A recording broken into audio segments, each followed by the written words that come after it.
তাহাজ্জুদের সময় বিশ্বনবী উঠে মায়েশারে বললেন, আয়েশা ও আমার কলিজার টুকরা হুমায়রা। মায়েশাকে আদর করে বিশ্বনবী হুমায়রা বলতেন। হুমায়রা মানি যেই মহিলা রেগে গেলে, খুশি হয়ে গেলে, রাগের চোটে, খুশির চোটে দুইটা গাল আনার ফলের মতো টকটকে লাল হয়ে যায়। কোন সুবহানাল্লাহ। মায়েশা রেগে গেলে গালগুলো লাল হয়ে যেত, গাল দুইটা টকটকে লাল আকার ধারণ করতো। বিশ্বনবী তাকে হুমায়রা বলতেন, হুমায়রা মদিনাতে কেউ জেগে নাই, চলো না আমরা দৌড় দৌড় খেলি। মায়েশা মহা খুশি, কারণ সব বিবিরাই চায় স্বামীরা একটু রোমান্টিক হোক। কোন ঠিক কিনা? সব বিবিরাই চাক স্বামী আমার দিকে স্পেশাল নজর দেখ। সব বিবিরা চায় স্বামী আমাকে নিয়ে পারলে একটু রেস্টুরেন্টে ঘুরতে যাক, স্বামীরা পারলে আমারে একটু বেড়াতে নিয়ে যাক। এরকম আবদার বিবিদের কাছে আছে না নাই? কিন্তু এমনও অনেক স্বামী খুঁজে পাবেন বছরের পর বছর যায়, বিবিরে সালামও দেয় না। আছে না নাই?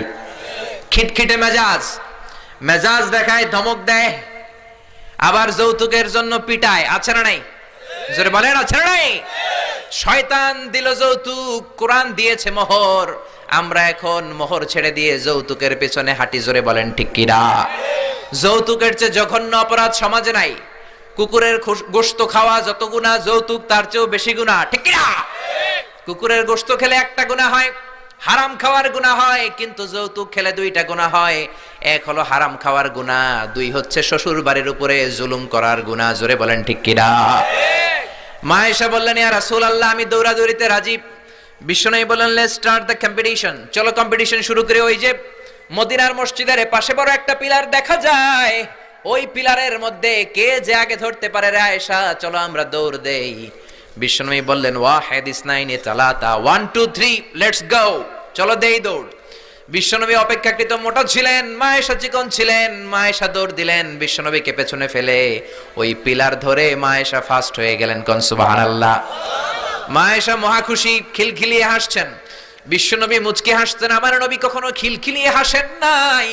আমার নবী সব সময় মুচকি হাসতেন। মুচকি হাসলে বিশ্বনবীর ঠোঁটও দেখা যেত, হালকা একটু দাঁতও দেখা যেত। পরে আল্লাহু আকবার। সব সময় তিনি তাবাসসুম পছন্দ করতেন। বিশ্বনবী বললেন, ঠিক আছে, আনতিল ফাইজা, তুমি বিজয়ী হয়েছো।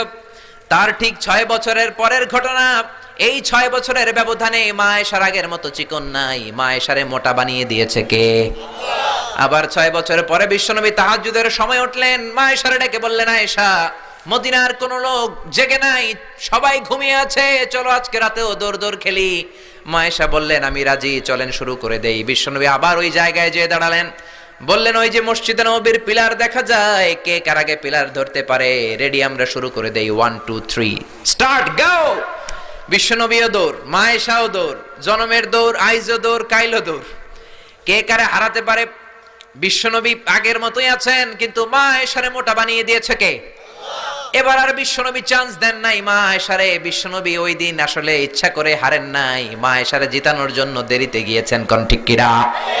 আমার নবী যদি শক্তি দিয়ে দৌড়ায়, নবীর সাথে কেউ দৌড়ে জিততে পারে না। জোরে বলেন ঠিক।